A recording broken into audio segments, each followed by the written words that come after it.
La discusión sobre el sistema financiero internacional es, no sé si interminable, pero con algunos rasgos nuevos.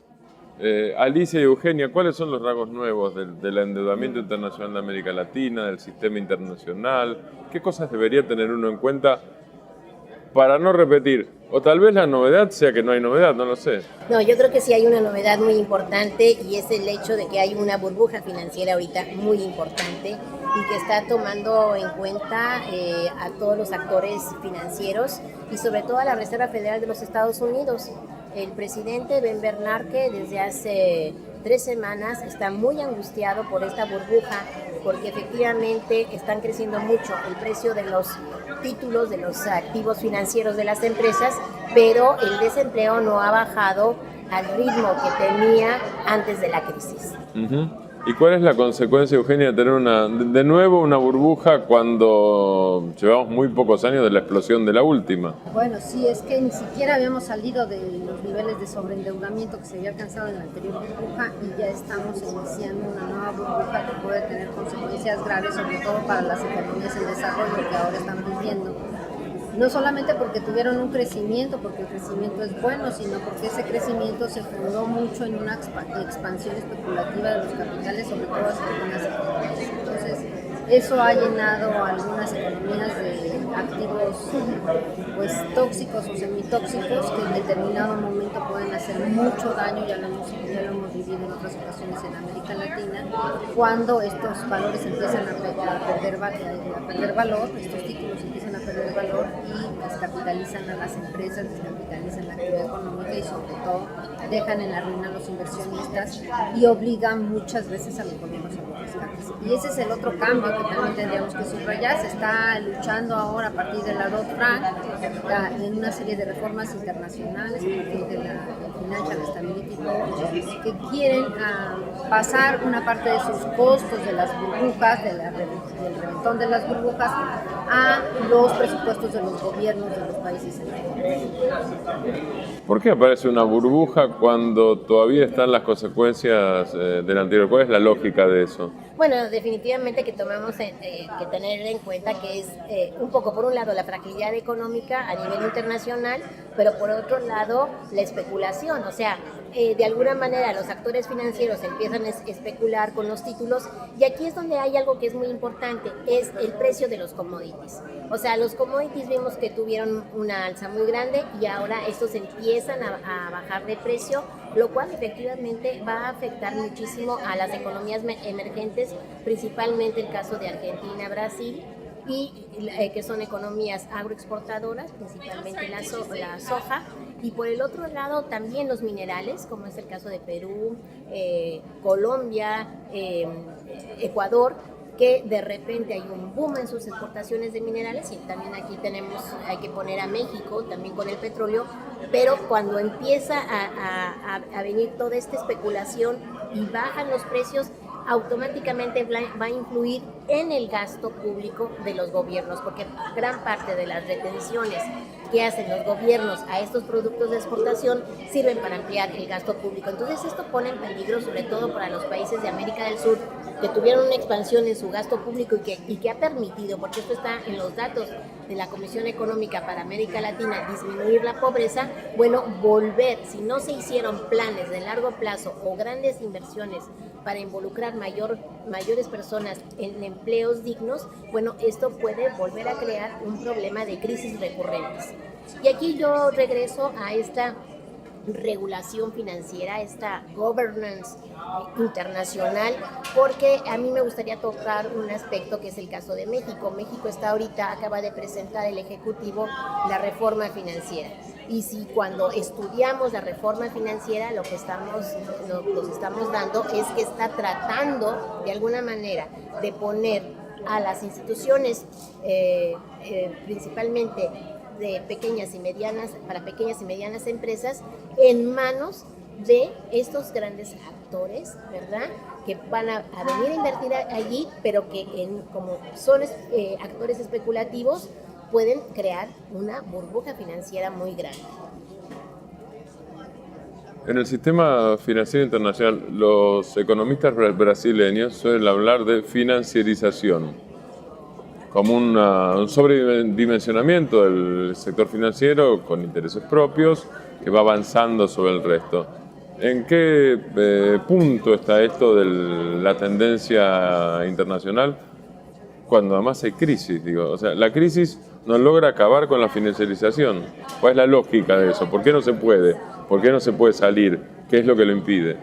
Bueno, mira, los economistas brasileños estarán hablando de esto, pero este es un concepto ya mucho más global, internacional, y que además atañe no solamente a las economías de América Latina, sino principalmente al mundo desarrollado. Y lo que queremos muchos economistas resumir en esa palabrita financiarización que se oye tan extraña, pues es simplemente que hay una toma del poder económico y político por un segmento muy pequeño, ni siquiera de todos los mercados financieros, sino de una parte muy pequeña que les llamamos así fondos de inversión. Estos fondos de inversión son prácticamente los únicos que crecen. En el año pasado crecieron su rentabilidad en más de un 7%, a pesar de que ningún economista crece en ese ritmo. Incluso en Europa, que en Europa están en una recesión profunda, estos fondos de inversión que manejan los patrimonios de un número muy reducido de familias, se puede decir que son 10,000 familias que manejan sus patrimonios ahí, que tienen más de 100 millones de dólares en activos en estos fondos, pues están creciendo.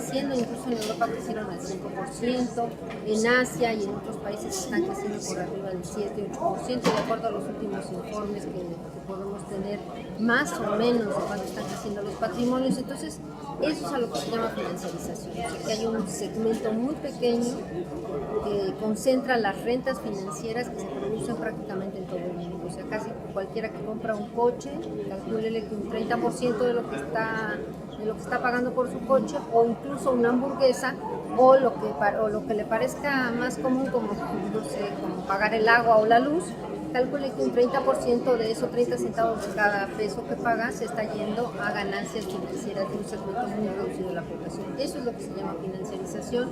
Nos está pasando a todos los países, lo mismo puede ser China, Indonesia, Vietnam, pueden ser muy atrasados o pueden ser muy adelantados, nos está pasando a todos.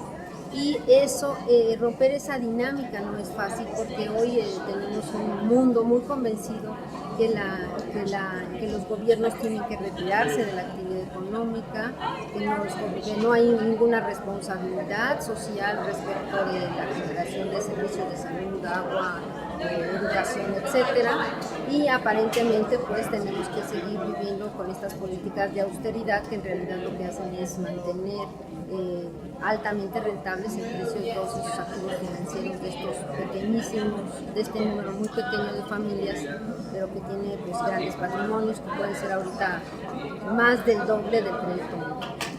Ahora, si el sector es tan pequeño, y es tan pequeño que incluso obviamente no abarca a los sectores populares, a los sectores empobrecidos, a las clases medias, a las clases medias bajas, pero tampoco abarca a una buena parte de las clases altas o a una buena parte de las empresas. ¿Por qué no hay contradicción con el mundo empresario altamente concentrado? ¿Por qué se impone esa lógica? ¿Por qué no hay contradicción? ¿O sí hay contradicción y la contradicción se salva o se sigue salvando por la victoria del modelo de financiarización? Yo no hablo de alternativas populares, hablo dentro de las alternativas inclusive conservadoras. ¿Por qué esta es la que prima cuando es un sector tan pequeño?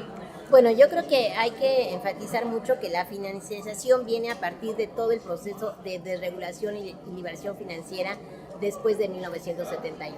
O sea, cuando el presidente de esta nación, o sea, de una nación imperialista... De los Estados Unidos. De los Estados Unidos, porque es el que mayores ha inundado el mercado internacional de su moneda, Bueno, cuando rompe uno de los principios más importantes del sistema monetario de Bretton Woods, que eran $35 por una onza de oro, a partir de ese momento podemos decir que empieza a ejercerse la financiarización.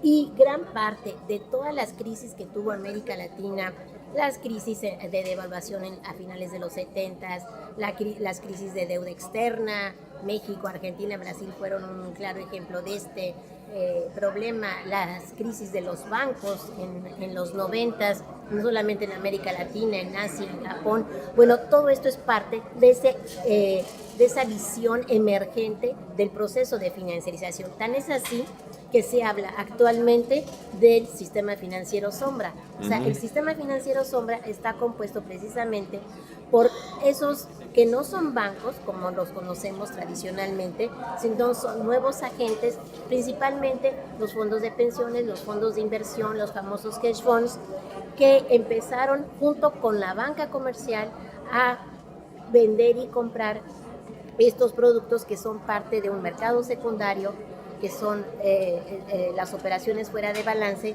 y ahí es donde, como decía la doctora Correa, hasta una hamburguesa se logra financiarizar. O sea, es esa nueva forma de buscar, de cómo calificar y cómo crear crédito para crear pues mayores ganancias y al final se cae en una especulación.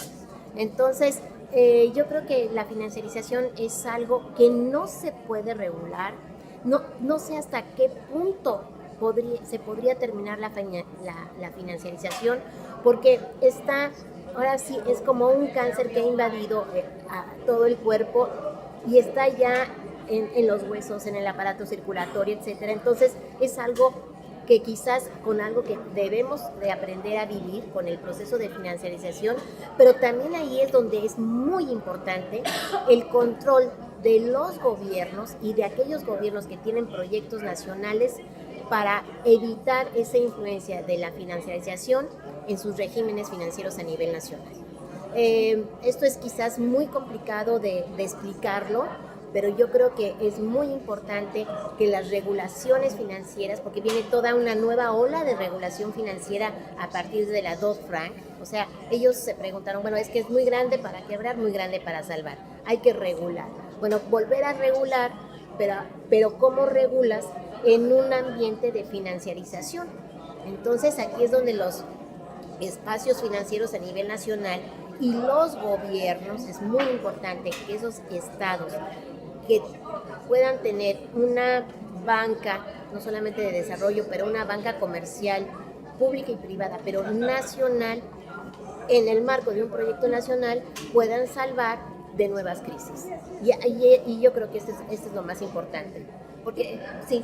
Creo que tocaste un punto interesante, porque bueno, ¿por qué todas esas contradicciones no generan un ambiente de más defensa, vamos a decir, de los intereses que también están dentro de los mercados financieros, que también reciben los créditos, pero que no son este núcleo tan concentrado de poder económico y político? Y yo creo que aquí hay que ver que la gran expansión crediticia no es de los estados nacionales, por mucho que hoy se hable de la deuda pública y la deuda pública por aquí y por allá y los endeudados de los países europeos, etcétera. La gran expansión es de deuda privada, pero ninguna gran empresa va a declararse en quiebra como en bancarrota o en moratoria, como por ejemplo los países sí nos hemos declarado en bancarrota, como México o Argentina, ¿no? En moratoria. Una empresa, una gran corporación que a partir de un conjunto de ganancias especulativas que definitivamente tenga que declararse en quiebra puede ser altamente costoso o necesita del apoyo muy fuerte de sus gobiernos. Por ejemplo, el caso de General Motors, que se declaró que hizo en quiebra en el año 2008. ¿Cómo fue que se pudo declarar en quiebra? Bueno, porque dejó de percibir un conjunto de ganancias que venían de los mercados financieros. Ya General Motors, las ganancias que venían de vender coches ya no eran tan importantes como las que venían de hacer negocios en el mercado financiero. Y así se declara en quiebra cuando viene la crisis de 2008. Pero ¿qué es lo que pasa? Recibe una cantidad tremenda de fondos de su propio gobierno para poder colocar la empresa. Entonces, esas son el grado de dificultades que llevan a que las contradicciones, que sí las hay, no terminen de expresarse tan nítidamente como se han expresado en el campo de la deuda pública y que conocemos bien. Eugenia, Alicia, muchísimas gracias a las dos. Muchas gracias. Y esto es entrevista sobre mercado financiero. ¿Cómo era la financiación de la hamburguesa? No, pero el 30% de la hamburguesa queda en el sector financiero. Ah, claro, por supuesto. Sí, Claro que sí. 30% de la hamburguesa para la televisión de Claxo.